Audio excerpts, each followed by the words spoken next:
हम लोग क्लास 10 के साइंस के स्टडी कर रहे हैं, जिसमें हम लोग चैप्टर 6 देख रहे हैं, जो कि एनसीईआरटी में चैप्टर 6 है, जय प्रकरण। जिसमें हम लोग सबसे पहले पोषण के बारे में पढ़े, उसके बाद श्वसन के बारे में पढ़े, उसके बाद परिवहन के बारे में पढ़े कि सारे शरीर में हम लोग को कैसे, जो हम लोग जितना भी भोजन पोषण वगैरह लगते हैं पूरा हम लोग शरीर में कैसे परिवहन करता है उसके बारे में जाने, पूरा शरीर में कैसे पहुँचता है, किसके थ्रू पहुँचता है, हम लोग उसके बारे में जानकारी लिए। अब पढ़ेंगे हम लोग उत्सर्जन। उत्सर्जन होता क्या है कि शरीर में देखो, शरीर में कभी भी सब परिवहन होता है, तो परिवहन के दौरान क्या होता है, कुछ ऐसा पदार्थ उत्पन्न होता है शरीर में, ऐसा कुछ पदार्थ उत्पन्न हो जाएगा शरीर के लिए हानिकारक होता है, ठीक है, जिसको हम लोग को शरीर से बाहर निकालना पड़ता है, उसी को हम लोग बोलते हैं उत्सर्जन।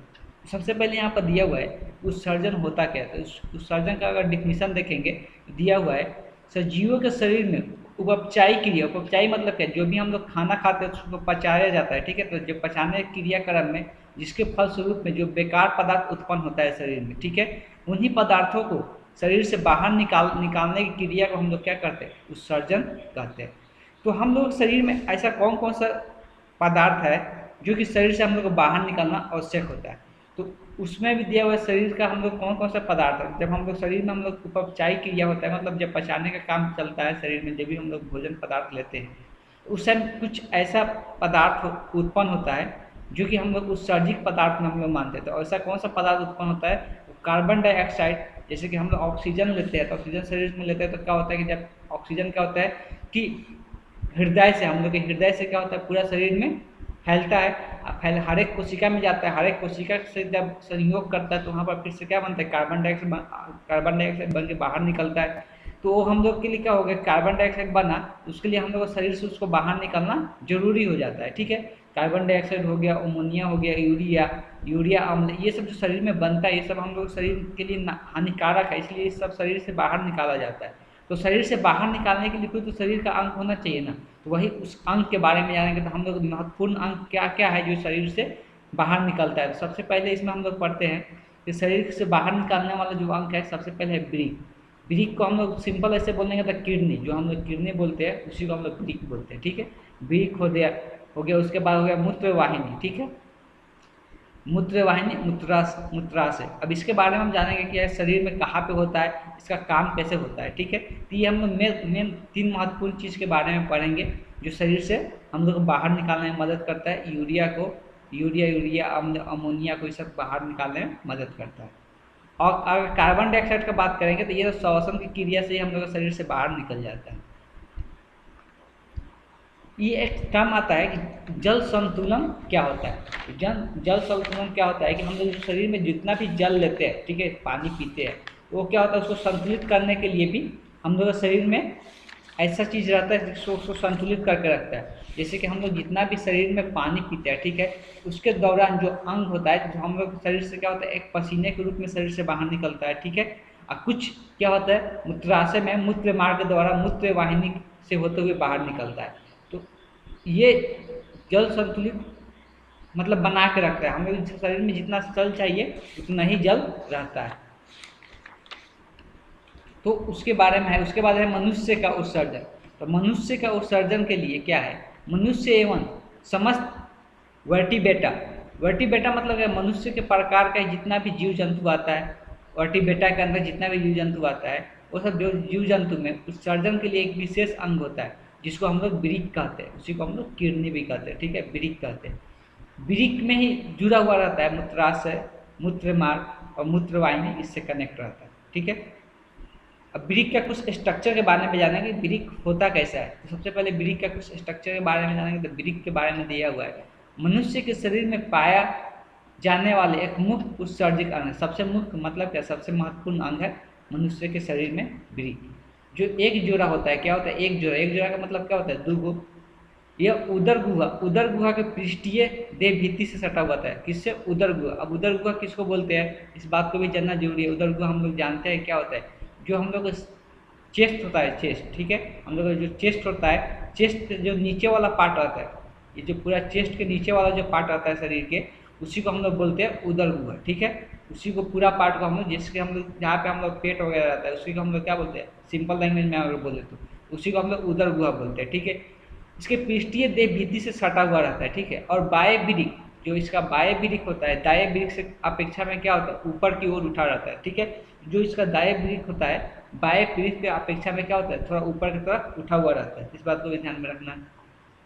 तो वृक्क की बनावट कैसा है उसके बारे में बताया जा रहा है। ठीक है, तो वृक्क गहरे भूरे रंग का होता है। कैसा रंग का होता है, तो भूरे रंग का होता है, गहरे भूरा रंग। ठीक है, जो सेम की बीज, सेम क्या हम लोग बीज देखते हैं, सेम का एक पेड़ होता है जो कि हम लोग सब्जी खाते हैं, उसका जैसा बीज होता है ना वैसा ही दिखता है ये वृक्क। ठीक है, और इसका अगर लंबाई का बात करेंगे तो ये 10 सेंटीमीटर लंबा होता है। चौड़ाई का बात करेंगे तो चौड़ाई वैरी करते रहता है, तो चौड़ाई 5 से 10 सेंटीमीटर के आसपास होता है, और जो मोटाई होता है 2.5 से 4 सेंटीमीटर के आसपास होता है। ठीक है, और अगर वृक्क के बाहरी सतह का बात करेंगे, बाहरी सतह को क्या बोलते हैं, उन्तोदर, और भीतरी सतह को क्या बोलते हैं, नतोदर।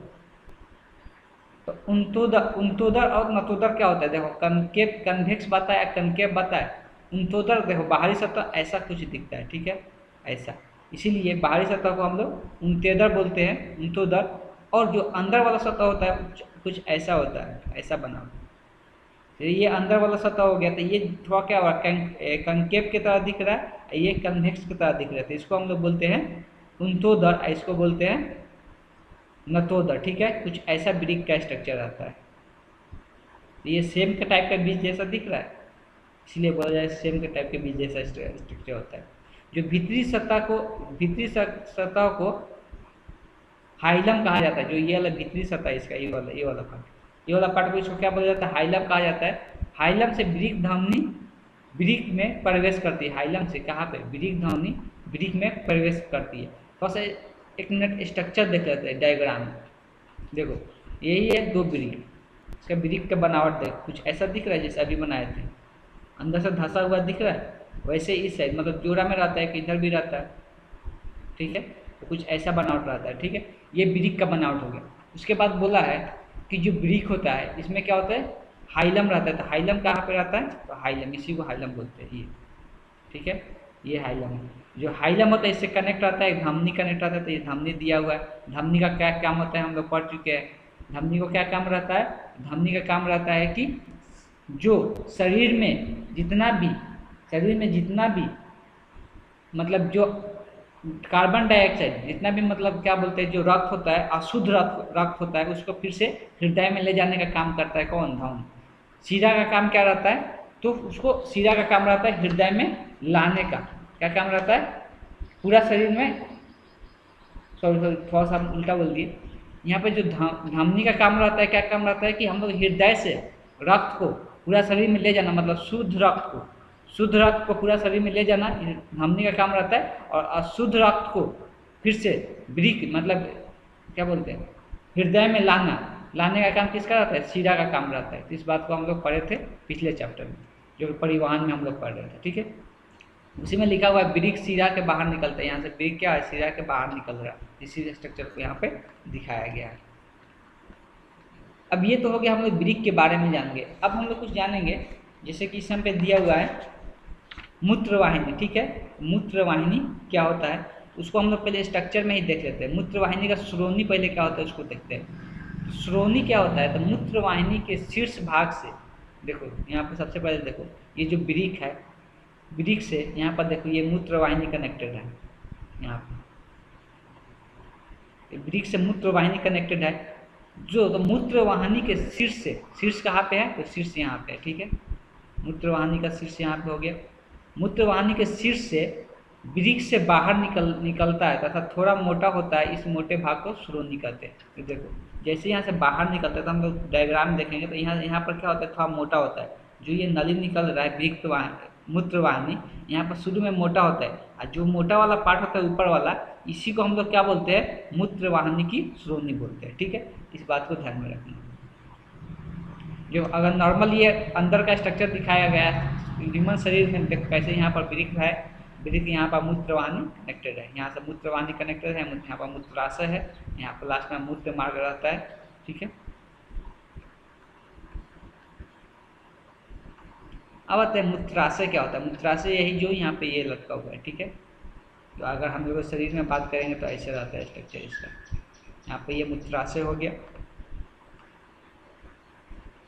तो मूत्राशय का स्ट्रक्चर कैसा होता है उसके बारे में दिया हुआ। मूत्राशय नाशपाती के आकार के पतली दीवार वाली एक थैली जैसी रचना होती है। तो क्या है, नाशपाती क्या आकार, जैसे नाशपाती देखने में आता है वैसे ही आकार का इसका स्ट्रक्चर आता है, इसलिए लिखा हुआ है। ये क्या होता है, नाशपाती के आकार का एक पतली दीवार जैसी थैली जैसा रचना होती है। ठीक है, ये कहाँ पे होता है, तो उदर गुहा। तो उदर गुहा बता चुके हैं किसको बोलते हैं। उदर गुहा के पीछे भाग में रेक्टम के नीचे स्थित होता है। रेक्टम के नीचे, अब रेक्टम किसको बोलते हैं, तो रेक्टम क्या होता है, जब हम लोग 12 आंत पढ़े थे तो 12 आंत के बाद लास्ट वाला पार्ट क्या पढ़े थे, रेक्टम पढ़े थे, जो 12 आंत से कनेक्ट रहता है। लास्ट में सबसे लास्ट में क्या रहता है, 12 आंत रहता है, 12 आंत के बाद रेक्टम रहता है, रेक्टम के बाद एनस रहता है। ठीक है, यहाँ पर रेक्टम पढ़े थे, रेक्टम 12 आंत के बाद कनेक्ट रहता है, तो वहाँ तक ये क्या नीचे तक स्थिर रहता है, ये जो मूत्राशय होता है। ठीक है, अब मूत्र मार्ग क्या होता है, तो मूत्राशय के पिछले भाग से एक नली निकलती है जिसे मूत्र मार्ग कहते हैं। यहाँ पर देख सकते हैं, अगर ये मूत्राशय हो गया पूरा, यहाँ से एक पतली सी नली निकल रहा है, इसी को हम लोग कहते हैं मूत्र मार्ग। ठीक है, यहाँ पर हो गया इस मूत्र मार्ग।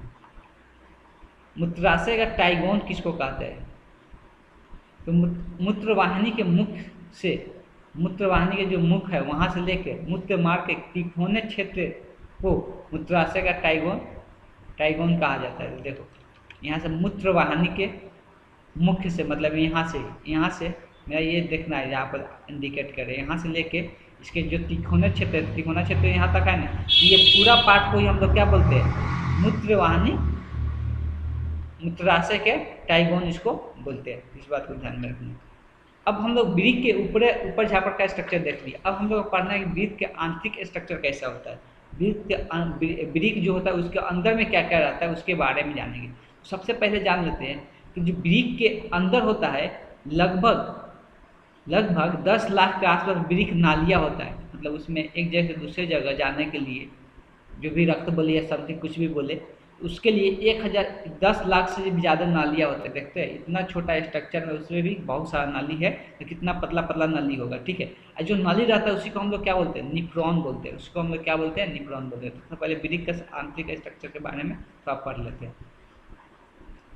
तो प्रत्येक वृक्क बाहर से क्या होता है, संयोजी ऊतक तथा आरेखिक पेशियों। संयोजी ऊतक हम लोग पढ़े थे, जो कि एक दूसरे से ज्वाइंट रहता है, कनेक्टिव टिश्यू जो होता है वो, और आरेखिक मतलब एक दूसरे से जुड़ा हुआ पेशी नहीं रहता है। ठीक है, तो आरेखिक पेशियों से बना एक पतले कैप्सूल के से ढका होता है। कैसा होता है, एक पतले कैप्सूल से ढका होता है। प्रत्येक वृक्क में कितना, 2 भाग होते हैं। प्रत्येक वृक्क में 2 भाग होते हैं। तो पहला भाग को हम लोग क्या बोलते हैं, प्राणतस्त और अंततस्त। प्राणतस्त और दूसरा अंततस्त। प्रत्येक वृक्क के नेफ्रॉन और वृक्क नालिका, इसको नेफ्रॉन बोलते हैं या वृक्क नालिकाएं बोलते हैं। जो वृक्क नालिकाएं मतलब एक जगह दूसरी जगह जाने का जो रास्ता होता है, इसको नेफ्रॉन या वृक्क नालिका की रचना एवं क्रियात्मक इकाई द्वारा बना होता है। ठीक है, प्रत्येक वृक्क में लगभग कितना, 10 लाख नेफ्रॉन और वृक्क नालिका में बना होता है। कितना, अभी हम लोग बोले ना 10 लाख नेफ्रॉन होता है। नेफ्रॉन मतलब 10 लाख नालिका होता है वृक्क के अंदर। ठीक है, और इसका 2 पार्ट होता है, एक होता है प्राणतस्त और अंततस्त। अब यहाँ पर थोड़ा सा डायग्राम में समझ लेते हैं। डायग्राम इसका होगा नीचे में, तो इसका डायग्राम छूट गया है।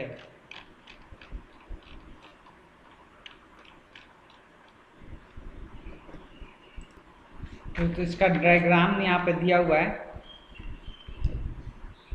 ये जो पूरा ये वाला इधर वाला पार्ट, जो यहाँ से लेके हाफ पार्ट, इसको बांट देते हैं 2 पार्टों में। ठीक है, और यहाँ से यहाँ तक बांट दिए। इधर वाला पार्ट को हम लोग बोलते हैं, जो कि यहाँ पे दिया हुआ है, क्या बोलते हैं, प्राणतस्त और अंततस्त। इधर वाला पार्ट को अंततस्त, इस साइड वाला पार्ट को। ठीक है, अंततस्त इधर वाला पार्ट को और प्राणतस्त इधर वाला पार्ट को हम लोग बोलते हैं। इतना समझ में आया। अब इसमें बोल क्या रहा है, ठीक है, 10 लाख इसमें नेफ्रॉन होता है, मतलब बहुत सारा जुड़ा हुआ होता है। अब फिर नेफ्रॉन की संरचना कैसी होती है उसके बारे में थोड़ा जान लेते हैं। नेफ्रॉन की संरचना, नेफ्रॉन मतलब है जो नालिकाएं होती है। ठीक है, जो नालिकाएं होती है, वृक्क नालिकाएं होता है, उसी को हम लोग नेफ्रॉन बोलते हैं। तो प्रत्येक नेफ्रॉन एक प्याले जैसी संरचना होती है। कैसा, एक प्याले जैसी संरचना। देखिए अगर यहाँ पर हम देखेंगे, सबसे पहले प्रत्येक नेफ्रॉन एक प्याले जैसी संरचना होती है। अगर यहाँ पर देखें तो एक प्याले जैसा दिख रहा है, एक प्याले जैसी संरचना होती है। ठीक है, जिसे बोमेन, बोमेन संपुट कहते हैं, जिसको क्या कहते हैं, इसको हम लोग क्या बोलते हैं, बोमेन, बोमेन संपुट कहते हैं। यह रचना एक कोशिका गुच्छ नामक, क्या है, गुच्छ, केशिका, केशिका गुच्छ, इससे मतलब क्या होता है, बहुत सारा पतला पतला सा नली जो निकला होता है उसी को हम लोग केशिका गुच्छ बोलते हैं, नामक रक्त कोशिकाओं के जाल से घेरता है, जिसे ग्लोमेरुलस कहते हैं। क्या कहते हैं उसको, ग्लोमेर, उसको हम लोग आगे ग्लोमेरुलस कहते हैं, ठीक है। जो कि यहाँ पर देखो यही है, बहुत पतला पतला झिल्ली से यहाँ पर स्ट्रक्चर है, इसी को हम लोग क्या बोलते हैं, केशिका गुच्छ, ठीक है। ऐसे पूरा स्ट्रक्चर को हम लोग क्या बोलते हैं, ग्लोमेरुलस, ठीक है। इसी को हम लोग ग्लोमेरुलस बोलते हैं, ठीक है। ग्लोमेरुलस एवं ब्रोमेन संपुट, अगर ये ब्रोमेन संपुट किसको बोल रहा है, इसको बोल रहा है, और इस जो बीच में यहाँ पर स्ट्रक्चर है उसको हम लोग ग्लोमेरुलस बोलते हैं। दोनों को मिलाकर जो बनता है उसको हम लोग क्या बोलते हैं, मेलपिगियम, मेलपिगियम कोश कहते हैं, क्या कहते हैं, मेलपिगियम कोश कहते हैं। ये पूरा स्ट्रक्चर को हम लोग क्या बोलेंगे, ये पूरा स्ट्रक्चर को हम लोग बोलेंगे मैपिगियम कोश, ठीक है। नेफ्रॉन के कार्य में एक समीपरस्थ, क्या होता है, समीपरस्थ और एक दूरस्थ, समीपरस्थ और दूरस्थ कुंडलित भाग होती है। अब यहाँ पर देख लेते हैं समीपरस्थ और दूरस्थ कुंडलित किसको बोलते हैं। इसको इधर वाला कुंडली को हम लोग बोलते हैं समीपरस्थ, और इधर वाला को बोलते हैं दूरस्थ। बस इसको और अच्छे से समझ लेते हैं, यहाँ पर दिया हुआ है। भाग जाकर किससे मिलता है, अधिरोधी चाप से बनती है। किससे बनती है, जो प्रांतस्थ, यहाँ पर लिखा हुआ है कि समीपस्थ भाग जो नीचे आकर, ये जो समीपस्थ भाग है, ठीक है, इसको हम लोग, जो ये नली आ रहा है इसी को हम लोग क्या बोलते हैं, समीपस्थ भाग, ठीक है। ये जो नाड़ी आ रहा है इसको आरोही चाप एवं प्रांतस्थ भाग, इसको हम लोग प्रांतस्थ विभाग भी बोलते हैं, या इसको हम लोग क्या बोलते हैं, आरोही चाप, यहाँ से यहाँ तक, यहाँ से यहाँ तक आरोही चाप बोलते हैं। इसको इधर से इधर को, इधर वाला पार्ट को हम लोग बोलते हैं और अधिरोही, अधिरोही इधर वाला को, अवरोही इधर वाला पार्ट को बोलते हैं, ठीक है। तो यहाँ पे दिया हुआ है कि जाकर अधिरोधी चाप से बनता है, तो फिर ये अधिरोधी चाप इधर नीचे में जाकर बन रहा था। अवरोही और अधिरोही चाप के बीच एक विशेष भाग होती है, जैसे कि अवरोही अधिरोही चाप कौन है, देखो अवरोही ये वाला चाप हो गया, अधिरोही चाप ये वाला गया। इसके बीच में क्या होता है, तो इसके बीच में दिया हुआ है कि इसके बीच में विशेष भाग होती है जिसे क्या कहते हैं, हिनले का चाप कहते हैं। क्या कहते हैं, हिनले का चाप कहते हैं। ये पूरा पार्ट को हम लोग यहाँ से लेके यहाँ तक पूरा पार्ट को हम लोग क्या बोलते हैं, हिनले का चाप, हिनले का चाप कहते हैं, ठीक है। अब देखो इसमें डायग्राम के हिसाब से समझना होगा कि डायग्राम के हिसाब से इसमें दिया हुआ है नेफ्रॉन की संरचना कैसे, बनावट कैसी है, ठीक है। तो बनावट पहले ध्यान में लाना होगा कि कौन कौन सा बनावट में क्या क्या किसको बोलते हैं, ठीक है। वो सब पहले याद होना चाहिए, तब जाकर हम लोग बनावट को हम लोग अच्छे से एक्सप्लेन कर पाएंगे। इसके लिए हम लोग फिगर याद होना चाहिए, फिगर में जो जो टर्म दिया है, कहने का मतलब फिगर में यहाँ पर जितना भी टर्म दिया हुआ कि यहाँ पर क्या है, ग्लोमेरुलस है, उसके बाद बोमेन संपुट है, तो वो कहाँ पे है, कुंडलित नालिका कहाँ है, ठीक है। उसके बाद है हिलने का अधिरोही चाप और अवरोही चाप कौन सा है, ये सब बात को हम लोग ध्यान में रखना होगा, तब हम लोग डायग्राम बना सकते हैं, डायग्राम बना के कुछ एक्सप्लेन कर सकते हैं। अधिरोही चाप आगे की ओर क्या संग्राहक नालियों में खुलती है। कहाँ पे, संग्राहक नाली। अब संग्राहक नाली किसको बोलते हैं, देखो इसको हम लोग संग्राहक नाली बोलते हैं। ये जो आता है ना, तो इसी को यहाँ पे ये है जो ये संग्राहक नाली है, इसको पूरा को हम लोग संग्राहक नाली बोलते हैं, ठीक है। तो आगे जाकर संग्राहक नाली में खुलती है। इस नालिका में अनेक नालिका खुलती है। इसमें क्या होता है, बहुत सारा नालिका होता है, जैसे यहाँ देख सकते हैं, इधर है, फिर इधर है, फिर इधर, बहुत सारा नालिका खुल रही है, ठीक है। इसमें अनेक नालिका खुलती है और सभी मिलकर सामान्य संग्राहक नाली बनाती है। अगर सभी को एक साथ बोलेंगे तो क्या बोलेंगे, ये सामान्य संग्राहक नाली है। सभी को एक साथ बोलना होगा तो सामान्य संग्राहक नाली करते हैं। जो अंत में कहाँ पे जाकर मिलता है, तो मूत्रवाहिनी में खुलती है। अंत में यही जो नाली होता है, यही जाकर मूत्रवाहिनी में खुल जाता है। मूत्रवाहिनी हम लोग देखे थे कहाँ पे था, इसमें छोटा सा जो स्ट्रक्चर देखे थे, तो यही वाली नाली बता रहा है इसको, ये क्या है, मूत्रवाहिनी वाली नाली है, तो इसी में जाके खुल जाता है। तो स्ट्रक्चर देखो, नेफ्रॉन के स्ट्रक्चर को बताना है तो उसके पहले तो डायग्राम को पता होना चाहिए कि नेफ्रॉन का ये जो स्ट्रक्चर दिया हुआ है, ठीक है, वृक्क नालिका का स्ट्रक्चर दिया हुआ है, इसके हिसाब से हम नेफ्रॉन का स्ट्रक्चर को हम लोग डिस्क्राइब कर पाएंगे, ठीक है। इसके लिए हम लोग को ये डायग्राम याद होना चाहिए। अब हम लोग इतना सब जाने कि इसका स्ट्रक्चर जाने, स्ट्रक्चर कैसा होता है, वृक्क कैसा होता है, लेकिन अब वृक्क का कार्य जानेंगे, इसका काम क्या होता है। तो देखो, इसका 3 मुख्य काम होता है, ठीक है, 3 चरण में ये अपना काम निपटाता है। तो सबसे पहला चरण है इसका ग्लोमेरुलस फिल्ट्रेशन, और उसके बाद क्या है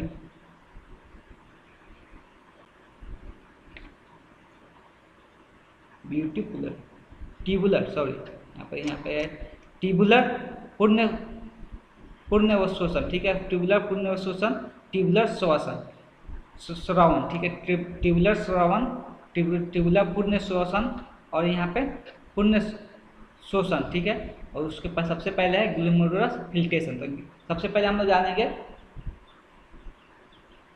ग्लोमेरुलस फिल्ट्रेशन के बारे में।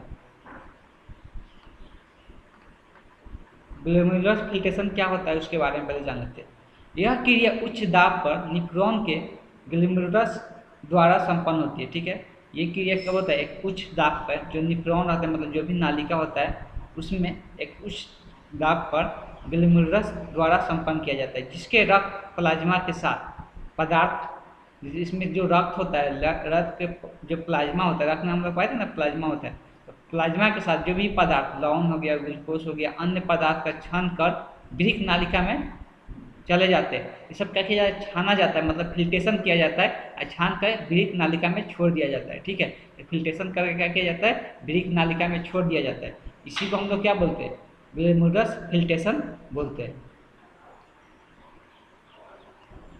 अब है ट्यूबुलर पूर्ण शोषण, पूर्ण शोषण, पूर्ण शोषण, ठीक है। पूर्ण शोषण मतलब क्या, इसको हम लोग बोल सकते हैं, हम लोग जो ऑब्जर्व करना, मतलब क्या करते हैं, जो निफ्रॉन से जब हम लोग क्या करते हैं उसको नालियों में छोड़ देते हैं, क्या करके फिल्ट्रेशन करके, तो उसको क्या होता है, फिर उस नालिया में क्या करते हैं, जितना भी कोशिका रहता है वो सारे कोशिका क्या करते हैं, जो फायदेमंद पदार्थ रहता है उसको क्या करते हैं, अवशोषित कर लेते हैं, ठीक है, और बाकी सबको जाने देते हैं। जैसे कि हम लोग पढ़ेंगे इसमें, अन्य पदार्थ जो अवशोषण होता है, क्या होता है, अवशोषण कर लेता है, मतलब रख लेता है, जिसका आवश्यकता शरीर में होती है, जिसका आवश्यकता शरीर में होती है उसको रख लेता है, और अन्य पदार्थ जो जिसका आवश्यकता नहीं होती उसको क्या करता है, फिर से छोड़ देते हैं। अगर अवशोषित करने का बात करेंगे, सबसे ज़्यादा मात्रा में ग्लूकोज अवशोषित किया जाता है और जल को अधिकांश मात्रा में अवशोषित कर लिया जाता है, बाकी को रिलीज कर दिया जाता है, छोड़ दिया जाता है। ट्यूबुलर श्वसन क्या होता है, श्रवण क्या होता है, श्रवण मतलब क्या कि सिक्रेशन, छोड़ देना। कभी कभी वृक्क नालिका में कोशिकाओं से कुछ उत्सर्जित पदार्थ, जो मतलब उत्सर्जित पदार्थ मतलब है जो हानिकारक पदार्थ होता है, स्रावित होकर फिल्ट्रेट में मिल जाता है। जो क्या होता है कि फिल्ट्रेट में मिल जाता है, तो वह ट्यूबुलर श्रवण कहलाता है। जो ही फिल्ट्रेट में मिल जाता है उसी को हम लोग क्या बोलते हैं, ट्यूबुलर श्रवण कहते हैं।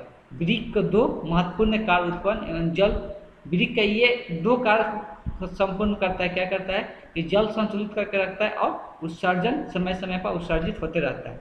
तो इसका काम क्या रहता है, 2 महत्वपूर्ण कार्य रहता है, एक तो जल को संतुलित करके रखता है और दूसरा काम रहता है कि ये समय समय पर जो उत्सर्जित पदार्थ होता है उसको हमेशा शरीर से बाहर निकालते रहता है। तो इसको हम लोग बोलते हैं ट्यूबुलर श्रवण। जैसे कि अगर बात करेंगे इसमें होता क्या है कि कहते क्या है कि मूत्र नालिका से होकर गुजरते रहता है, जो मूत्राशय में होकर मूत्राशय में जमा होता है, जो समय समय पर क्या होता है, मूत्र मार्ग के छिद्र से बाहर निकलते रहता है। तो जितना भी क्या होता है कि उत्सर्जन पदार्थ होता है शरीर से बाहर समय समय पर निकलते रहता है और जल को संतुलित करते रहता है। तो ये काम होता है ट्यूबुलर श्रवण, ठीक है। अब जो मूत्र होता है, तो जो अगर मनुष्य का बात करें, मनुष्य का मूत्र का बनावट कैसा होता है, तो उसमें जल जो होता है 96% होता है, और ठोस होता है 4%, उसमें यूरिया का मात्रा होता है 2% और 2% अन्य पदार्थ उसमें पाया जाता है, जो हम लोग का शरीर का मूत्र होता है, ठीक है। तो इसके बारे में हम लोग जानेंगे। अब एक चीज़ हम लोग और जानेंगे, हीमोडायलिसिस। तो हीमोडायलिसिस क्या होता है इसके बारे में जानते हैं। जब डायलिसिस मशीन के द्वारा रक्त का शुद्धिकरण करके रोगी के शरीर में शीरा द्वारा वापस भेज दिया जाता है, तो वह प्रक्रिया हीमोडायलिसिस करते हैं। जैसे हीमोडायलिसिस में मशीन का बात आया, तो इस हीमोडायलिसिस मशीन क्या होता है, तो होता क्या है ना कि जो हम लोग ब्रीक पढ़ रहे हैं, जो किडनी होता है, तो किडनी इंसान का अगर खराब हो जाता है, ठीक है, किसी कारण से अगर क्षतिग्रस्त हो जाता है, खराब हो जाता है, तो उस स्थिति में क्या किया जाता है, किडनी का काम डायलिसिस मशीन करता है। उस स्थिति में क्या करता है, किडनी का काम डायलिसिस मशीन करता है। अभी किडनी का हम 3 काम पढ़े ना, क्या करता है, फिल्ट्रेशन करता है, फिल्ट्रेशन करके फिर से रक्त को क्या करता है, शुद्ध करता है, शुद्ध करके फिर से शरीर में भेज देता है। तो होता क्या है कि जब वो तो किडनी खराब हो गया, तो किडनी अब खराब हो गया तो क्या होगा, जितना भी उत्सर्जित पदार्थ है वो शरीर से बाहर नहीं निकल पाएगा। शरीर से बाहर नहीं निकल जाएगा तो आदमी क्या होगा, मर जाएगा। ऑब्वियस है कि जितना भी नुकसानदायक पदार्थ है वो शरीर से बाहर ही नहीं निकलेगा, तो क्या होगा, आदमी कुछ दिनों के बाद मर जाएगा। उसके लिए क्या किया जाता है कि डायलिसिस मशीन बनाया गया कि अगर किसी का किडनी काम नहीं किया जा रहा है, उसको डायलिसिस मशीन लगा दिया जाए। तो डायलिसिस मशीन के द्वारा क्या किया जाएगा कि उसको शरीर का जितना भी पदार्थ है जो कि आवश्यकता नहीं है शरीर को, उत्सर्जित पदार्थ है, उसको क्या किया जाएगा, डायलिसिस मशीन से उसको फिल्ट्रेशन करके बाहर निकाल दिया जाएगा। जो वेस्ट पदार्थ होगा, जो शरीर को फिर से जो रक्त को शुद्ध करके उसका शीरा द्वारा, रक्त जो शुद्ध पदार्थ होता है क्या होता है, शीरा द्वारा जो मतलब शुद्ध करके क्या कहते हैं, शीरा द्वारा भेज दिया जाता है। शीरा द्वारा भेजने का मतलब क्या होता है, जब भी कोई शरीर में जो भी रक्त होता है, शरीर से फिर से हृदय के पास ले जाने के लिए क्या कौन सा काम करता है, तो शीरा काम करता है। वही क्या होता है, शीरा द्वारा फिर से हम लोग के शरीर में भेज दिया जाता है। तो यही काम रहता है डायलिसिस मशीन का।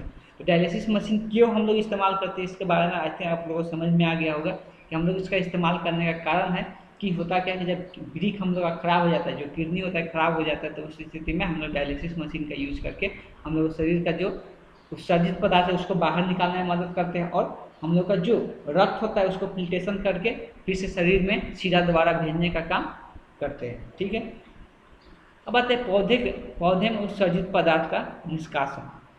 तो अभी हम लोग मनुष्य के बारे में पढ़े थे कि मनुष्य में उत्सर्जित जो पदार्थ होता है उसका हम लोग कैसे निवारण करते हैं, कैसे निकालते हैं शरीर से बाहर। अब हम लोग कुछ पौधे के बारे में जान लेते हैं।